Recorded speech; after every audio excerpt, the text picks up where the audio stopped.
Do we have a disagreeer? Film Flim Flam, what's up? You're up.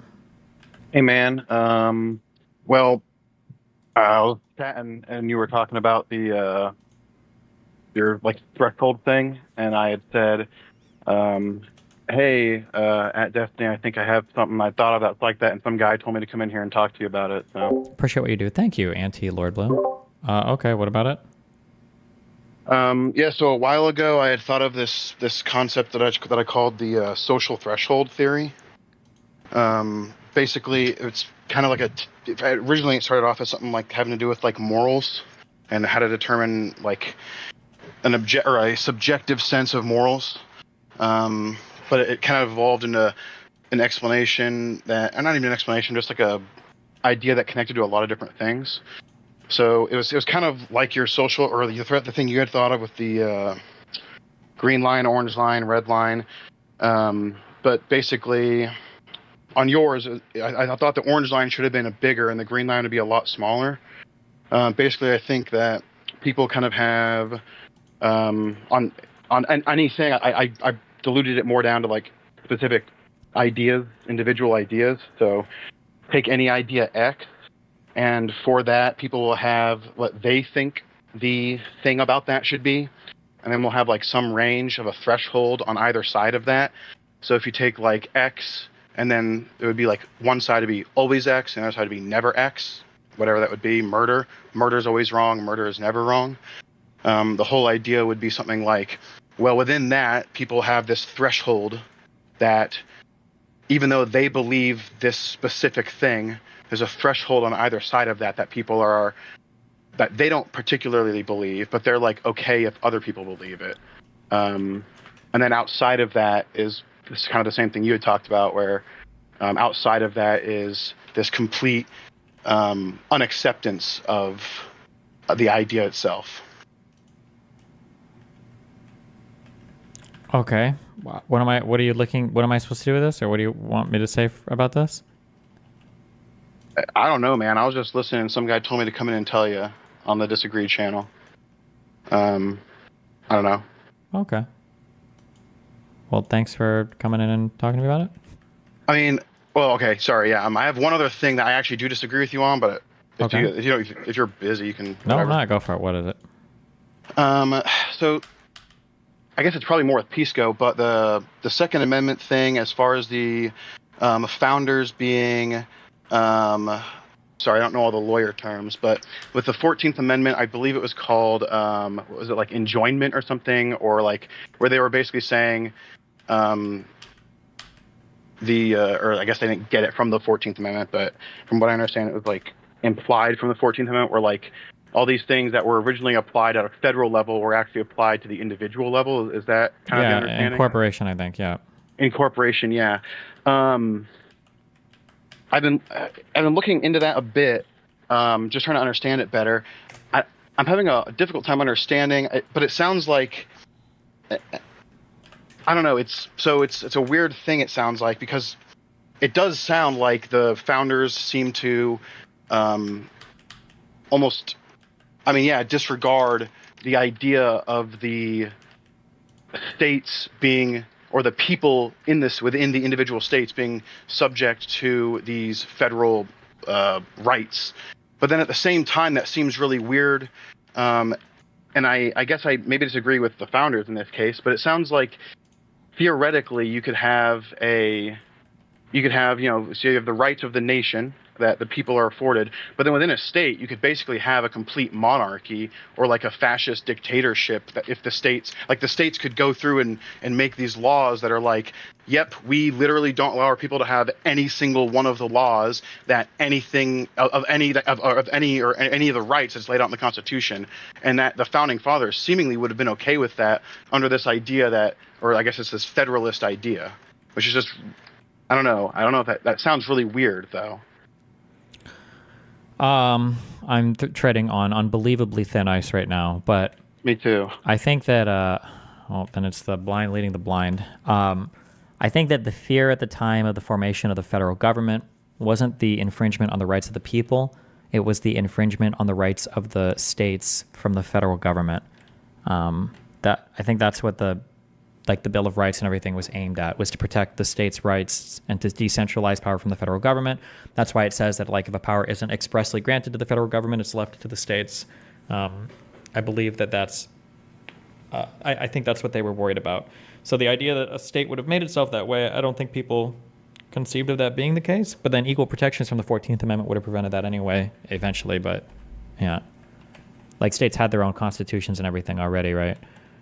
No, yeah, I mean, for sure. And I've even read some things that were basically like the founders basically thought that because the states were managing a smaller group of people and it was, more personal or something like that, that basically it would be easier for the individuals to, well, seemingly rise up and overthrow, or like, if it didn't get to that point, at least, I don't know, stop them from doing these whatever fucked up things, or the tyrannical things.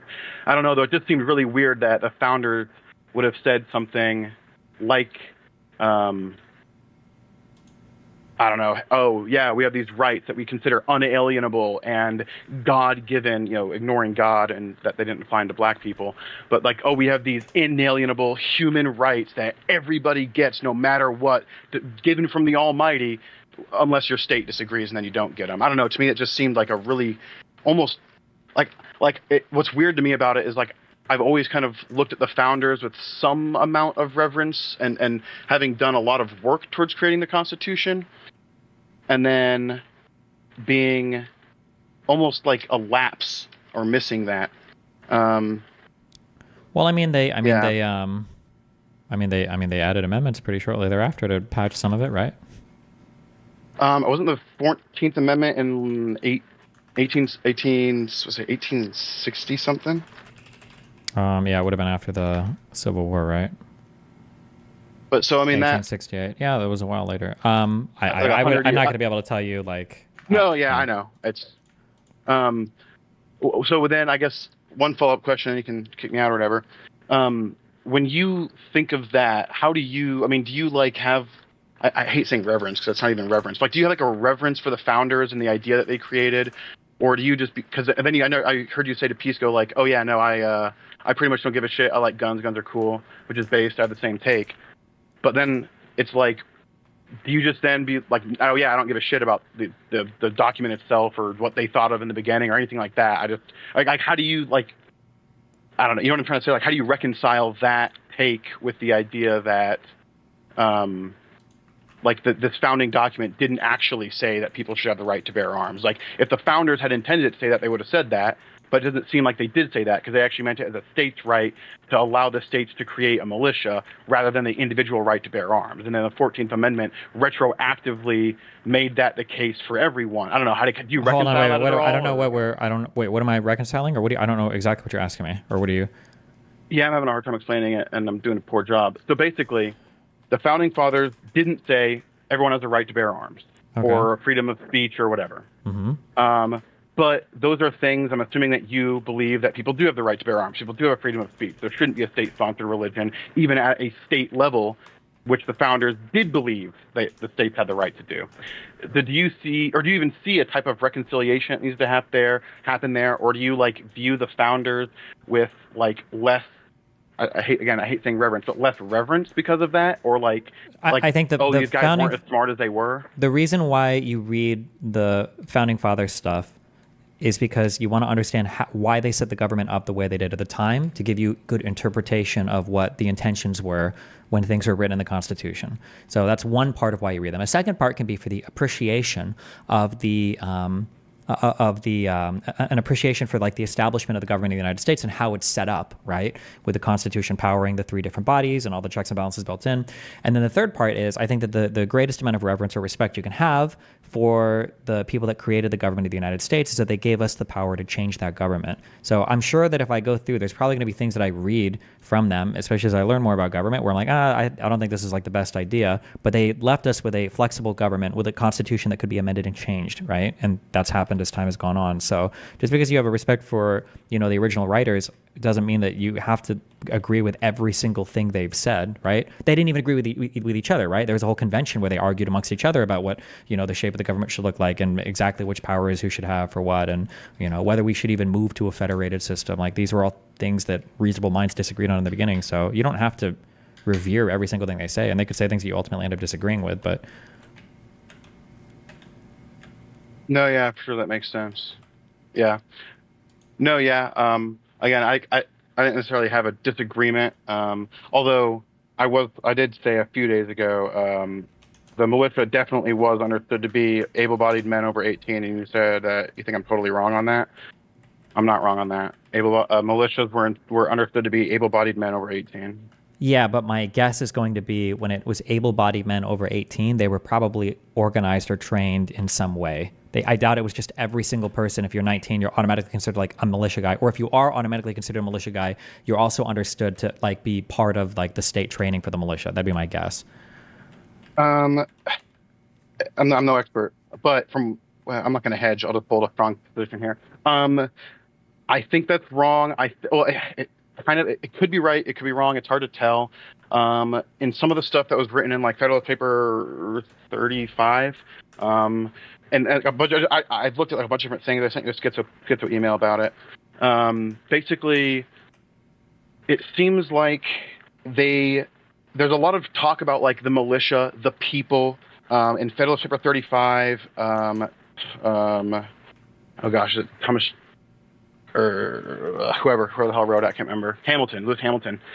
He talks about how one of the things that would... Oh, Pisco. Hey, man. How's it going? All right. How you doing? Better now, actually. Oh, yeah? Yeah.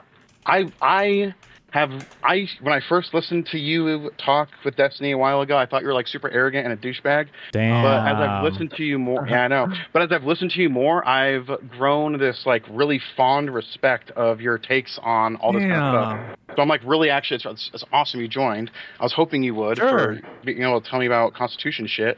Yeah. And also hopefully help me understand more stuff about the Founding Fathers and all that kind of stuff. Yeah. What would you like to know? Did you hear anything of what I just said to I Mr. heard a Vanelli? little bit of it. I heard that you were like maybe a little bit disappointed that certain aspects of the Constitution didn't apply as broadly as you thought they did. And I heard yeah. So I guess I'll phrase it in like a hypothetical, right? Yeah. Okay, so we have the Constitution and all that. We have America. It's great. We just made it. Awesome. And now I'm the state. I'm like Flim Flamium, the newest state to the Union. Yeah. They accept me in, and now I write my Constitution, and I'm like, okay, no freedom of speech, no militias, no right to bear arms. Our militias can come into your houses, and they can be there without quarter. You have no whatever. You just break all the amendments or the Bill of Rights. That's my house. I just violate them all. And seemingly, the founding fathers would be like, yeah, no, that's really cool. That sounds great to you. Sounds great to us. So it's like, to me, that sounds wild to me. That would have been something they'd have been like cool with. And I know they say like in the sorry, I don't. But like I know they talk about, because Destiny mentioned, I even read it, like that basically they had been like, yeah, no, like the idea would be like the state's people would regulate the state themselves. But then the contradiction to me seems, we've created a country, America. And we've made these things that are, God-given rights, whatever. And then it's like, okay, problem solved. No federal evilness. But then it just seems like they've kicked the can down the road and then just made the state the new federal, because the state could just impose whatever nonsense they wanted on the people anyway. Yeah. I think that there's a really good talk from Scalia, which people will reference a lot, but I think it's super helpful to remember about what was the great innovation of the Constitution. Remember, the Bill of Rights were not part of the original Constitution, right? Mm-hmm. The original Constitution didn't include them. They were the first 10 amendments.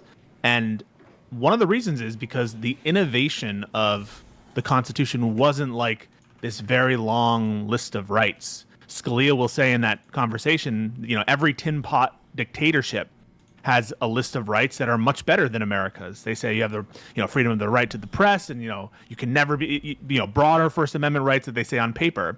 And yeah, paper rights. Right, and you'll hear Scalia say that's a parchment guarantee, because really the innovation of of the Constitution of the United States was the structure of the Constitution of the United States.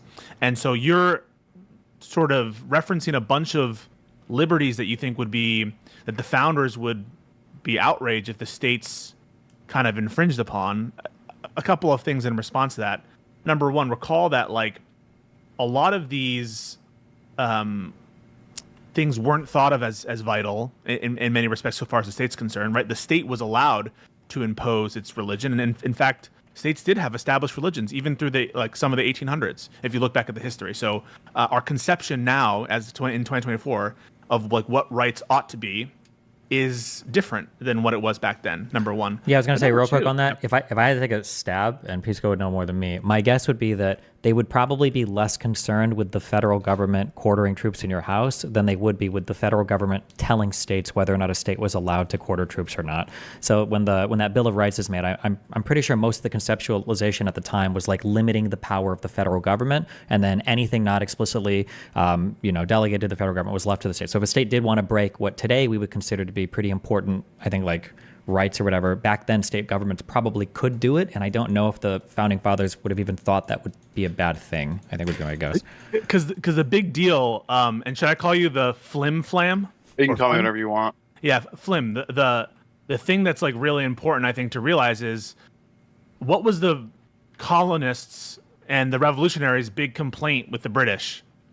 It was no taxation without representation, right? Mm-hmm. They thought of it, and that wasn't just like, oh, well, if we just gave them representation in the like House of Parliament, all of a sudden all of our troubles go away. There was like a structural belief that in order to have real governance, real representation, you needed to have government close to you. You needed to have a responsive government. You can imagine back in the days of the British where it would take, 3 months, 4 months to send even one message across the Atlantic. Like imagine getting like information that slow. And so they just didn't feel that it was effective. It wasn't effective representation to be governed by, Great Britain from far away. And so they trusted more government that was closer to them, government that was responsive to them. And so long as every government was a Republican government, and there is a guarantee in the Constitution that applies to the states that guarantees a Republican form of government, they were happy to let the states govern the people close to them. And so that, I think, is the response there. Is the fear was that they would be governed by from a far distance, from an authority that didn't really have the ability to be responsive to the concerns. But so long as we kept the structure of the government and we had it be responsive, then all those other fears would fall in line because people are going to, generally be good to themselves. Okay. So then, I mean, I guess what is the reason then that in the Constitution and the Bill of Rights, the people is mentioned so much? It seems to me, and again, it's just because I don't know, and but this is kind of like that, shitting on the founding fathers kind of thing, or what sounds wrong in my head is just to use the Second Amendment as an example, ignore, as we just say, the Second Amendment said the right of people to keep and bear arms cannot be infringed. Yeah. Why even say the right of the people to keep and bear arms when they're not actually talking about that? What they're talking about is the right of the states to whatever, or even the beginning, we the people, but they don't really mean that. They really mean we the people of the federal government, individually separated by the state government. Why? Well, it is the people, right? So it is the people. The Constitution does refer to people and persons, and that is understood to typically those invocations do give people rights. But we have to think about what is the scope of the right? Is the scope of a right one that can be applied to the federal government, right? Or to the state government? And you might think of that differently, right? Just because the Constitution gives you the right of free speech doesn't mean that it gives you the right of free speech as against Azerbaijan, right? Doesn't give you the right of free speech as against private people. What do you mean by as against? So you could think of the scope of a right, right? The freedom of speech. The freedom of speech applies to individuals, so people have the right. It's not states that have a right. Yeah. And that has consequences because that means that states can't take away your right of free speech, right? It's a right that's given to people. But that doesn't mean that the right itself doesn't have a scope. And when I say scope, I mean that it applies to maybe some government entities, but not others. So initially, it was thought that the right of the people to keep and bear arms, that, maybe that did apply to persons, it did apply to people, but it only applied to people insofar as the federal government. That wouldn't say, therefore, that those references to people or persons is therefore useless. It just means that your right only extends so far as certain government actions.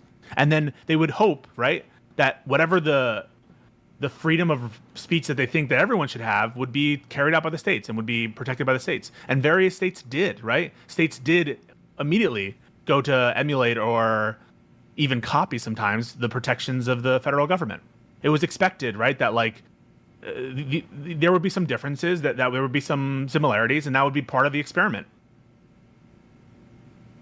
The important part was making sure that this system was more or less protected, that every state had a Republican form of government, that they were sufficiently responsive to persons within their jurisdiction. That was a concern.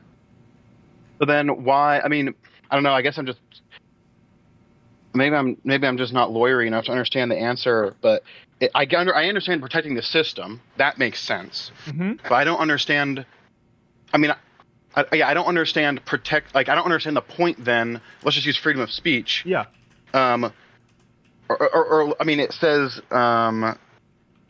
Oh God, what was it? I'll use the second amendment. I don't remember the First Amendment. The First Amendment says, Congress shall make no law respecting an establishment of religion or prohibiting or abridging the freedom of speech.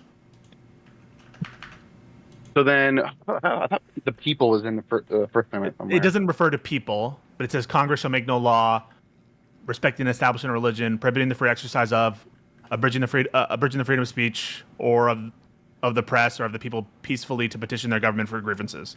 Okay, yeah. So the people to peacefully petition their government for grievances. Yeah. So in that case, then they didn't actually. So they meant in that case they're saying Congress, the federal government, can't make a law abridging the freedom of the people to. So you understand that, right? That's saying the federal government can't make that law. The state theoretically could. Yeah, but it's thought of. But look at what it says, right? Congress will make no law abridging the freedom of speech. What is the freedom of speech? You could think of the freedom of speech as a set of core principles. It doesn't say that everyone needs to respect the freedom of speech. These are people who believed in natural law, right? Mm-hmm. Kind of like that there are certain principles, certain values, certain rights that are innate to all humans. If you ever read the Declaration of Independence, right, it says we hold these truths to be self-evident, that all men are created equal. Right? These are the kind of, it's a very natural law-based kind of feeling. And so the freedom of speech can't be abridged by Congress, so says the government. But again, this is all about, they're going to be hopeful that whatever state government they establish will respect the natural right, the freedom of speech, right? They're going to hope that. And this is a protection to make sure that Congress respects that right. So it is Oh, good. You kind of have to have the context of the natural rights vision of what's going on. The natural rights makes perfect sense to me, and that's actually what I'm so confused about. Because again, it seems like if we're talking about these natural rights, I would assume, and I mentioned this at Destiny. It's we have these natural rights, whatever, God-given, inalienable, ultimate, whatever, and they reference God and whatever. But these can't be breached by anyone. These are the most ultimate and holy of all rights that we perceive all people to have, unless the states disagree. And that, to me, is just what's so confusing about that is. What's a constitution for? I'm not lawyer enough, man. I'll give you a layman answer. Well, in a layman kind of way. To structure the way that our government should run, and to outline, well, at least with the amendments, to outline rights and liberties that the people are afforded something like yeah, that. but the first one's I kind of think- like the main one, right? And even Go well, ahead. and even more than that, I think that the Constitution specifically was for creating a federal government. There were already independent state governments that were running in what I imagine that people were Yep. more or less happy with. But the issue was the things that bound them collectively together. The Articles of Confederation left them collectively very unable to respond to external threat or coordinate amongst themselves in not the best way. So the goal of creating the federal government with the Constitution was to lay out a federal government that was powerful enough to do what needed to be done for the United States, representative enough to represent the will of the people, balanced enough that none of the branches could grow so powerful that it would become authoritarian, but then also like the powers explicitly enumerated enough such that it wasn't encroaching on the rights that the states themselves wanted to have. Like the federal government, it wasn't like we had like there were a bunch of people here and nobody had any freedom, and then the U.S. Constitution comes along and now all these people, all these freedom. I think in actuality, you had a bunch of people who felt probably that they were enjoying a great deal of freedom, and now you have this new entity that's coming to take freedom away, the federal government, right? And you just rebelled against a fucking tyrannical king, you know, as you're feeling. So when that federal government is created, the Constitution is there to protect the rights of the states and to limit the rights of the federal government. I don't think it's created just to ensure that every single individual has maximum rights, more just to create that limited federal government, I think. That's a really key point from Stephen. Like, recall, the Constitution does not establish the state governments. It almost doesn't even make sense to read the Constitution without assuming the existence of the states, right? So, Oh yeah, for sure. So I guess you're saying that the Constitution in this case was established or was created to create like, the federal government. yeah, But to make sure that when it was created, I guess in a sense, the people didn't lose their shit. Like, oh God, more tyranny. It was like, no. Look, we're putting safeguards in. Don't freak out.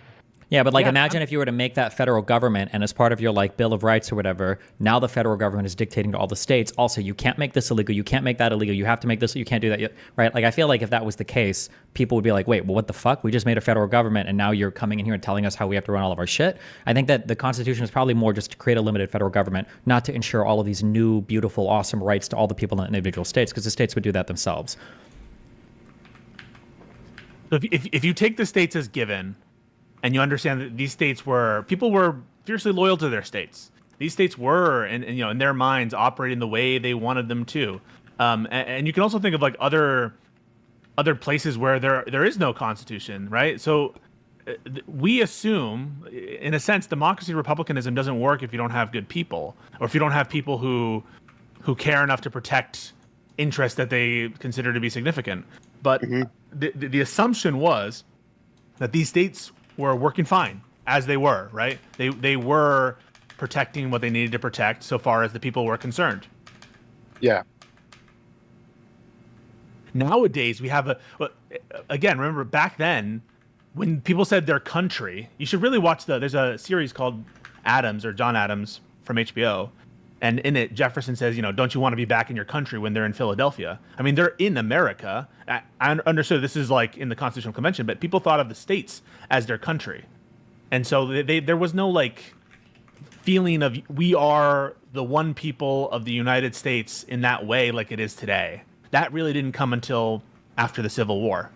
Yeah. And so think of that document, the Constitution, as establishing a federal government, and think of those amendments as recognizing, and don't forget the 10th Amendment, right? That all power not herein granted to the government is, you know, for the people or the states. And the 9th Amendment, which says the enumeration of these rights doesn't mean there aren't other rights. And those other rights could be protected in other ways by other entities. So this is not meant to be a full scoping document that protects all people at all times. There's gonna need to be a protection by states and people being responsive and thoughtful about their Republican governments in like the several states. So it shouldn't be surprising to us that this document doesn't include all rights. It literally says you shouldn't expect to see them here.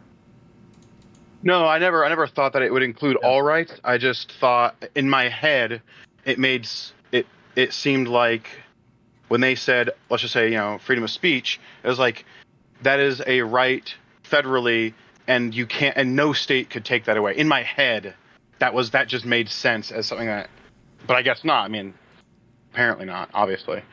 But as it came. there are like First Amendment equivalents in many states. No, for sure. Yeah. For some reason, it seemed. I mean, it still seems weird to say this is a God-given right, natural right that states could infringe on. But it makes sense what you're saying, that the Constitution was written more of Yeah, I think the issue that we have is that right now we're very much Americans and we don't identify with our states as much. There are going to be people that try to contradict that. It's like, no, we do, but not really. We identify as Americans. Are you familiar with the European Union? Unfortunately. Okay, well, sure. Okay, so like all the fighting that goes along there. Imagine the United Kingdom rejoining the European Union, and the United Kingdom saying, we want the European Union to guarantee a whole bunch of like individual rights and freedoms to citizens of the United Kingdom. Like that wouldn't even be like a thought, right? They wouldn't even consider that. They're like, no, what? Like we have our rights that come from the UK. Like if we're going to join the European Union, the only thing we want in writing is like the explicit things that they can do, and then nothing more. Then everything else is left to us. I'm not looking to the European Union to guarantee my rights as a citizen of the UK. Much the same that I doubt any of the early members of the early states under the Articles of Confederation were looking for a federal government to protect their individual rights. Their individual rights were already protected by the states that they were in, more or less, as much as they wanted them to be, right? So far as guns are concerned, think about as well, like it wasn't like this was an age of the kind of modern gun legislation that exists today, right? And so people didn't really think of these issues that we think of as kind of the central issues that are governing our discourse in the same way. A lot of these rights of peoples were developed in constitutionless environments, like they come from the English common law or from precedent where in a parliamentary system. And so there wasn't this notion that we needed those kinds of protections all the time, or they couldn't emerge out of the more local government. Yeah. So don't be disappointed with them. They just weren't doing that. They were establishing a federal government, and they were trying to limit it. Now, as the government became right, the Civil War proved that there needed to be a more united government. There had developed through the Civil War and in its immediate aftermath a conception of America as a singular. And when that happened, okay, now we can't just let these states destroy our country again. And so we need to make some protections. And that's like the 14th Amendment, right? And the 13th Amendment, the 15th Amendment. The 13th Amendment bans all slavery, even private slavery. The 14th Amendment directly speaks to the states. There are places in the Constitution where the states are spoken to. The Supremacy Clause is a big one, where it literally says, all laws, the Constitution is the supreme law of the land, as well as all laws made pursuant to it, anything in the state constitutions notwithstanding. And so there are key moments in the initial Constitution where the states are spoken to, but it really isn't until the Civil War where we start to think of the federal government being a guarantor of rights of all people as to state. Yeah. Wow, that's great. I'm like, I guess I was this mega America brand, like federal America brand. Yeah. That just seems. And that also will give you some insight into why did we not have a direct election for president? Why did we not have direct elections of senators? Remember? The direct election of senators is when I say direct, I mean the people voting for senators. The people didn't vote for senators. The people still don't vote for president. It's the states, right? The states vote. That's why when even is talking about the fake elector plot, it's actually worse than how you think it. Because you think of, the electors, they're just like a downstream of the people. And in a way, that's true. But those are the direct votes for president, right? Those votes for Biden or Trump, it's as though you were doing voter fraud. In a way, the electoral fraudulent electors is voter fraud, right? Yeah. Because that's real. Yeah, that actually would be. So it's all emerges from this conception of states as being the kind of the principal ways in which you interact with the federal government, other than the House of Representatives. But I hope that it sounds like you're not satisfied. No, I am. I'm nothing. I'm just taking all this information. This is like, it's just really just a lot of stuff I'd never really thought about or heard before, and this is really interesting. I guess I was super American. I thought that there were 4 pages attached to this with the letter that he attached that he wanted to send. Where the fuck is this letter? I've seen this before. Mentioned the federal government or that when you mentioned something like the Second Amendment was never intended to apply to everyone, and I was like, how the hell? Because I was just stuck on like the people, and I was like, but wait a second, that would mean that freedom of speech on that, and so I was like I've been like researching, well, in my free time as much as I could, like trying to understand that better. But no, that's super interesting to have it explained like that, because it makes a lot more sense. Hearing it like I heard it explained like that than it did before. It helps if you think of the First Amendment, which says Congress shall make no law, and remembering what the subject is of what's going on here. And it helps also to remember what the Constitution was for, that it wasn't supposed to be the everything document. It was one document establishing one government, and it isn't as universal as we think of it today. Well, and I mean, the it not being as universal makes sense. Reading maybe I don't think it was specifically, but like the part in the 14th Amendment, or the thing that talks about how like, nope, now all this actually does apply to everyone. But think about that, right? Like the 14th Amendment by its own terms only applies to the states, right? It says, for the most part, it says no state shall deprive you of due process of law. No state shall deprive you of equal protection of the law. So, and there the subject of that makes sense, because the Civil War just happened, and who are we worried about? We're not worried about, Lincoln and the federal government. We're worried about the states. We just fought a war, and remember, America didn't even consider the Confederacy to be its own country. America considered, or the people in the Union considered, those to be states in rebellion. That the Union was eternal. You can't leave once you're in it. No, it's just a completely. You explaining it like that, like makes sense. Like, so when I had thought about the Constitution, I had always thought about it as like we're creating a country, and it seems like that's not really what was going on. It was more like we're creating a unifying force for these different states that aren't the same country, but there's some things that we need everyone to be together for, as it were. And remember the Pilgrims? Who remembers the Pilgrims? Well, they're a bit before my time by a few years. Yeah, right. Like these colonies had essentially lived pretty independently for hundreds of years, right? Yeah. One of the reasons why the Revolutionary War happened is because these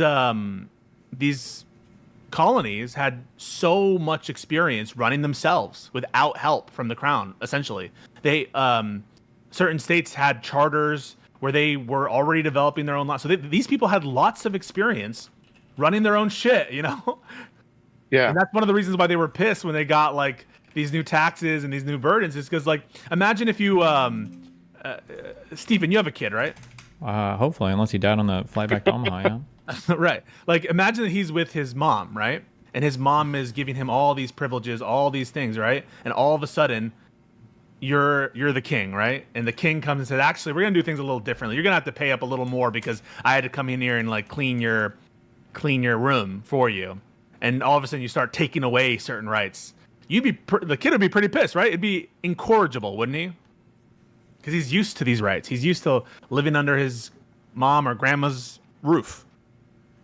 And so these people, you have to think of them as smart, intelligent people who had lived autonomously for years and years and years.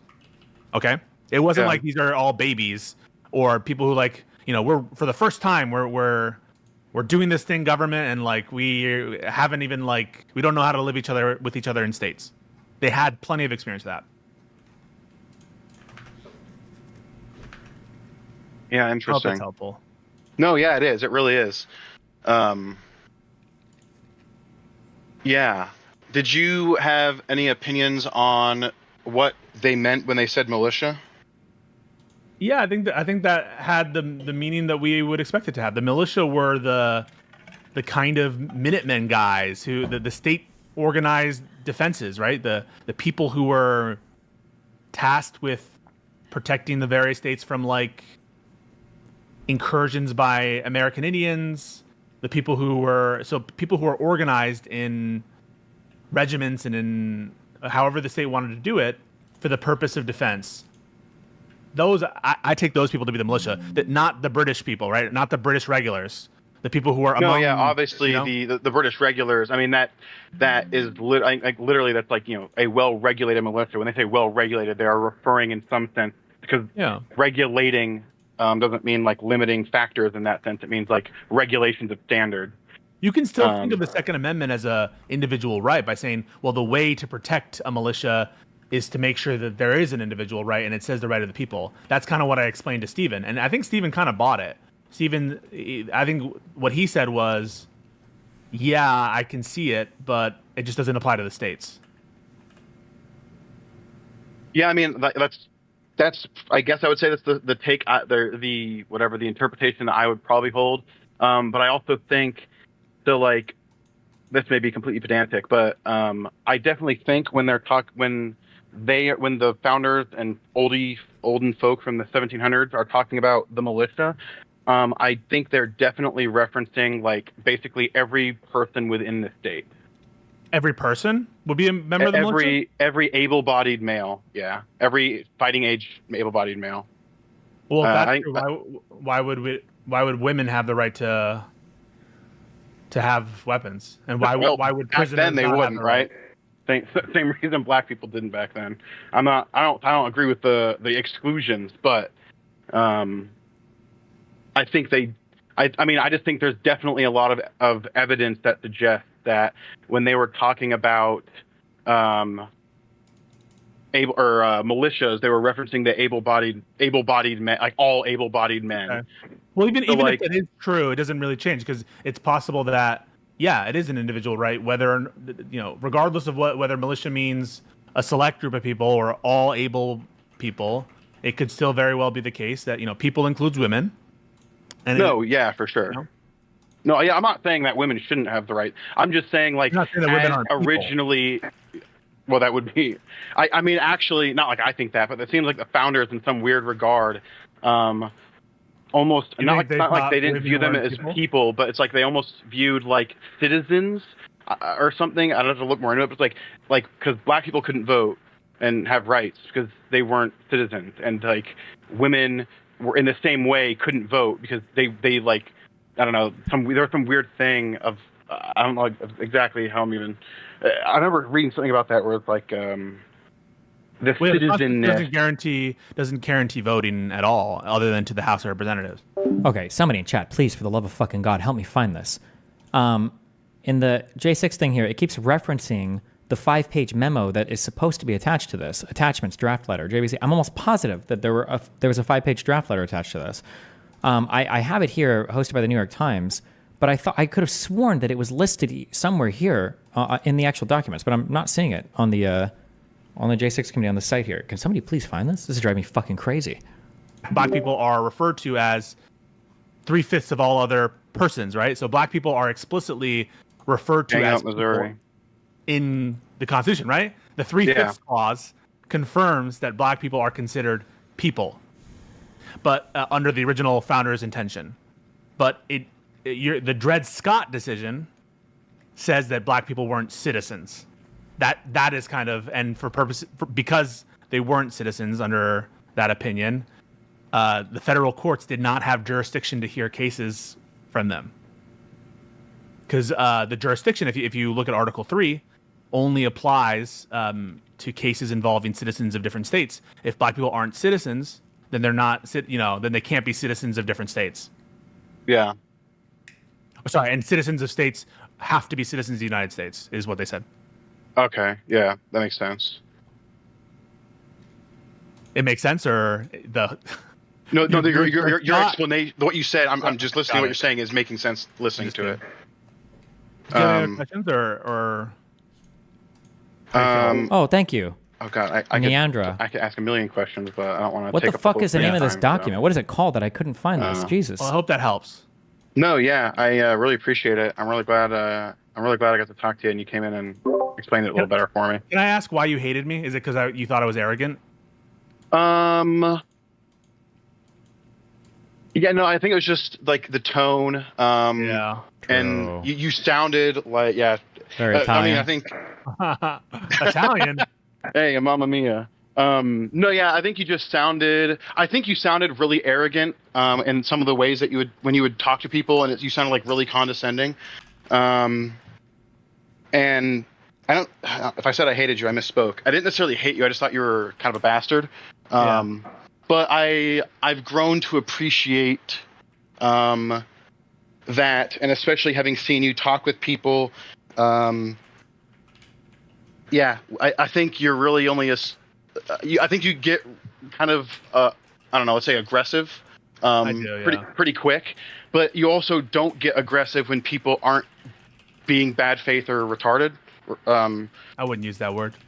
okay, or regarded. So, like, yeah, I think that makes that has changed how I kind of view you a little bit. Plus, you have really good information, which is, Oh, appreciate that, man. I'll selfishly take that anytime I can. Well, much love to both of you, and have a good day, man. Yeah, cool. Thank you, you too. Well, that's all I had, man. Appreciate you pulling me on. Yeah, no problem. Have fun. Be careful. Stay safe. Thank you, you too.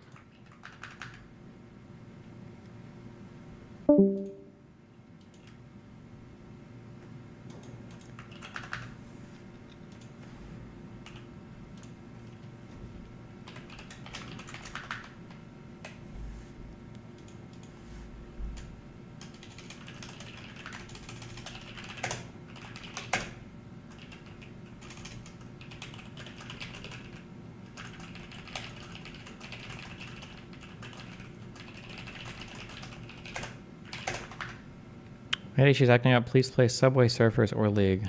I love you, Eric.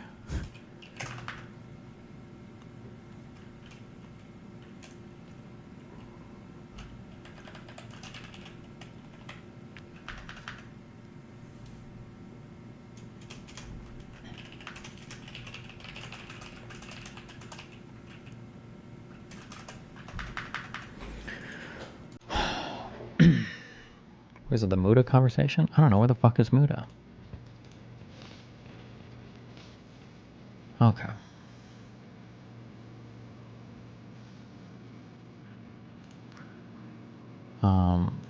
This letter.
XQC wants to talk. Well, you can always hop in Discord.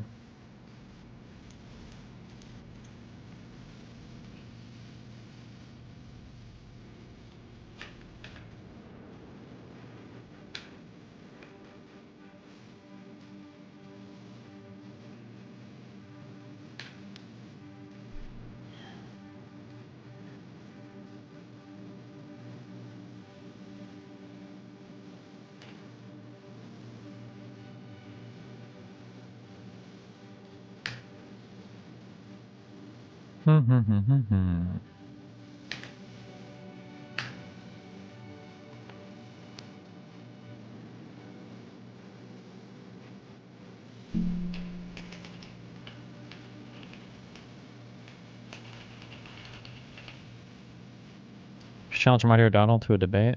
Yeah, okay.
Did you reach out to Catherine Brodsky? Yeah, I think we're chatting tomorrow.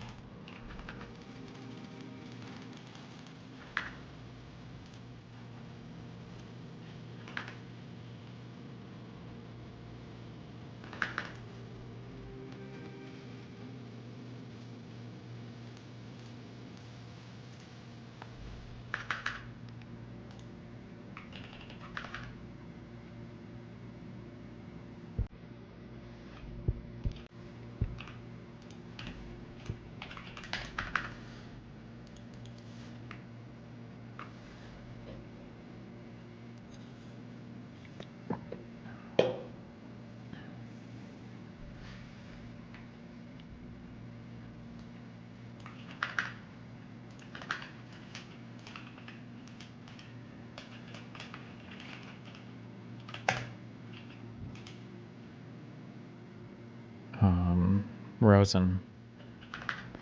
Jeffrey Rosen. Or no, Clark.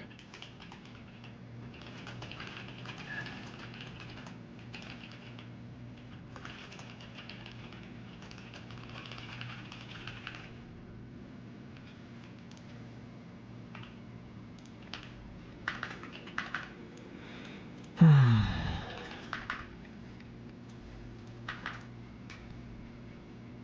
you have a favorite Republican you've debated? Nope. Do you get any negative side effects from Vyvanse? Yeah, it makes me fuck your mom a ton. Boom.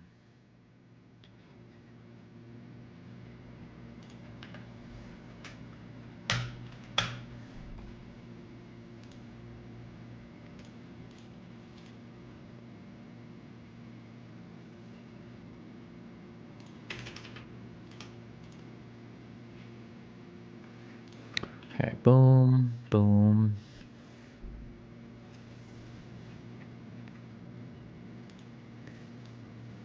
(2011).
Okay. Boom, boom, boom.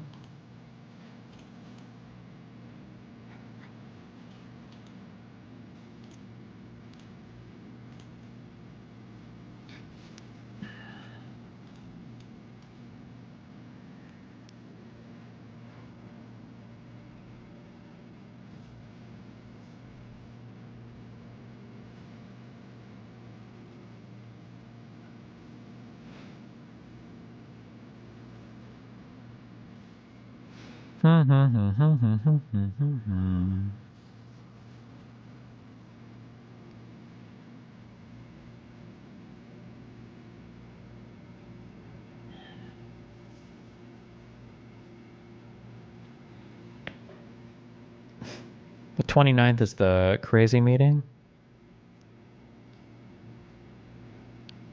No.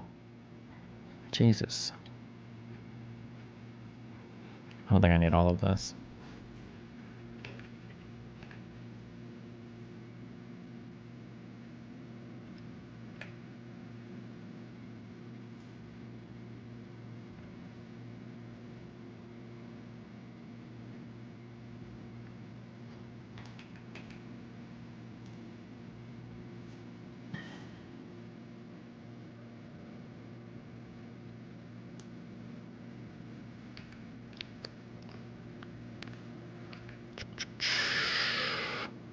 Okay.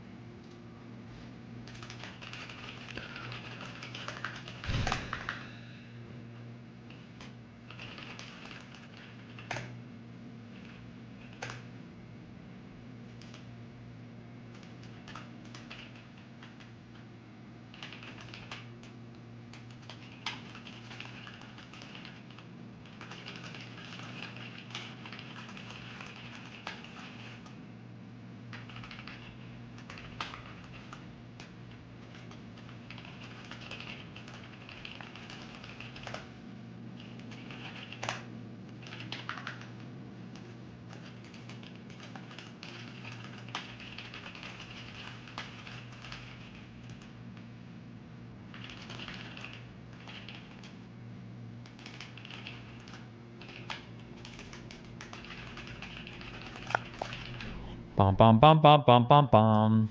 Okay, after I finish this, we'll listen to the Trump speech. I think. I should just spend like one day doing this off stream. I feel like I could get it done in a day.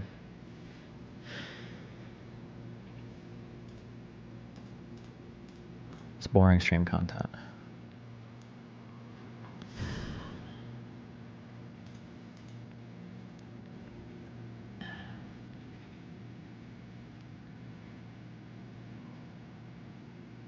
January 3rd.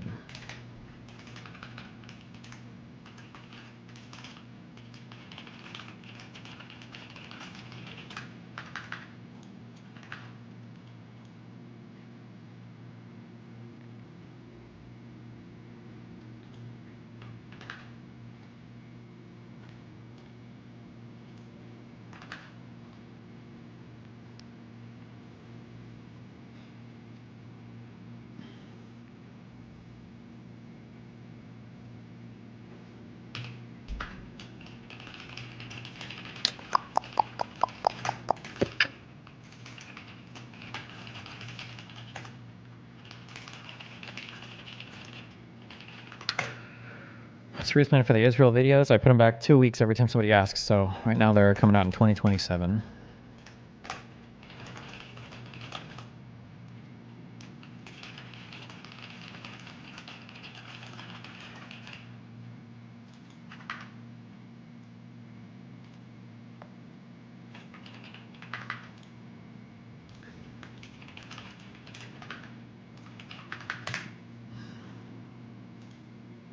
Bombastic, the most bombastic and manly of presidents. You know, the most bombastic and manly of presidents. Jesus.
Is this really as stupid as it sounds? I saw some of this.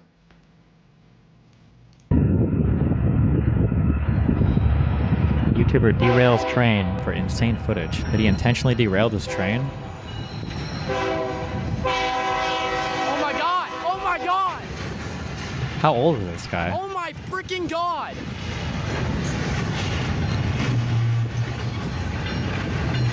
Oh my god, are they okay? Oh my god. Oh my god. God. Oh my god. Oh my god. Oh my freaking god. It's not even good footage, considering he threw his life away just to get this shot. He's not even a good shot. Jesus.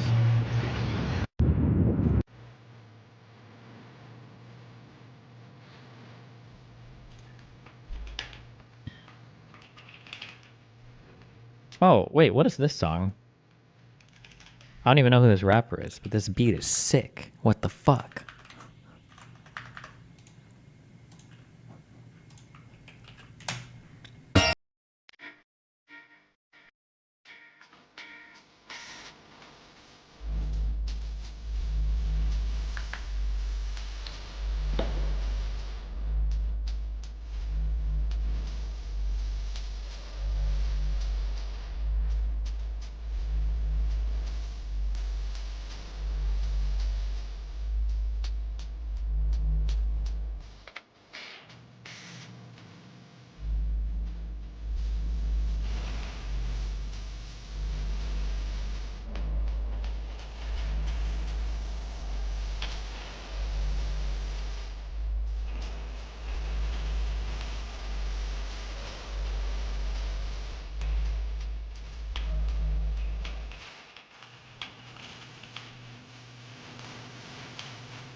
Mumble rap? Wait, are you saying this is mumble rap?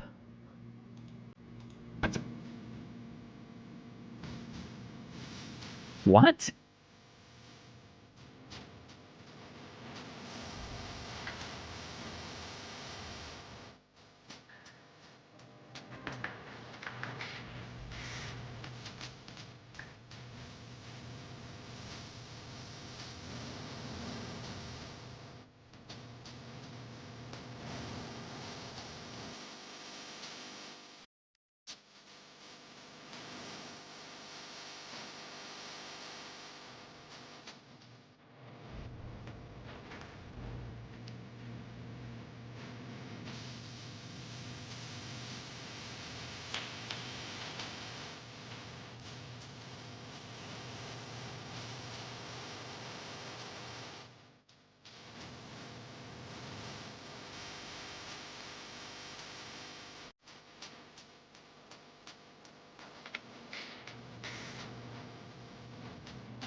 Why? Just curious. Okay, listen. It's a small. It's a very small taste thing. I'm not doing the whole jerking off against like, oh, autotune is so bad or whatever. Like he's got it's such a slight amount of autotune, and his voice is already like nice enough and like to fit with like the song and everything. Why? Why do it? I don't understand. Is he like? Does he lack confidence with his like normal voice now, or what? I don't understand. Like just do your thing, dude. I don't understand at all. I don't get it. Or maybe it's just a holdover from.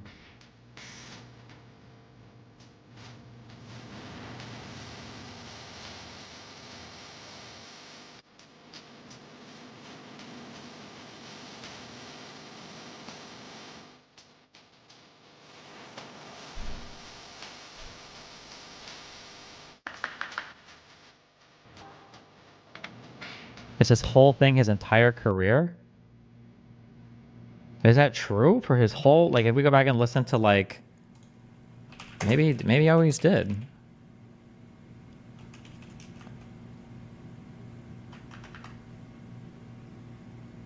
Did he?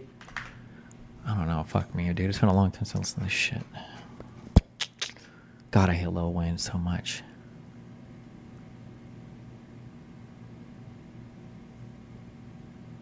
Like he's not auto-tuning like and there's no shot. Want me to do is fuck the police. Talking about we only head doctor perform surgery on me. Yeah, and now I'm healed. You're lying. Why would you say this? You're absolutely lying. What's that Millie song? Millie, Millie, Millie, Millie. Goblin. Nothing. You ain't scaring nothing. On some freaking bullshit. God, don't you hate a shy chick? Had a plate of shy chicks. But you like a bitch with no way. You ain't got shit. Much of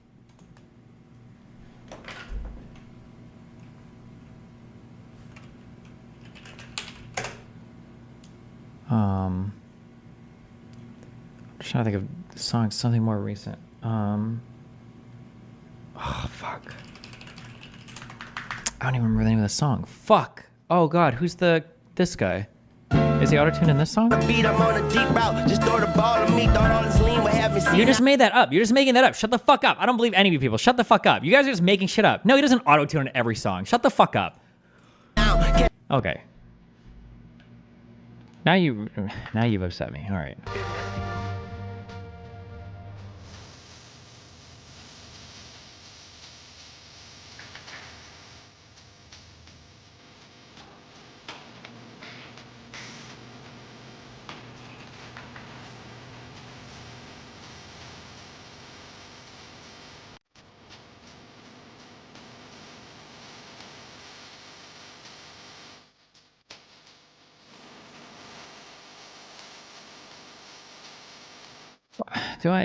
High pitch sped up sample, but the autotune on his voice.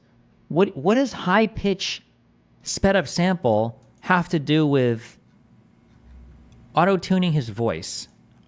Why do you get what you've typed this like 3 times?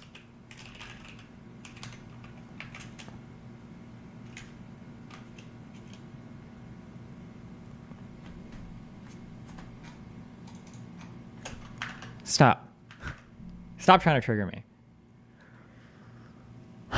Okay.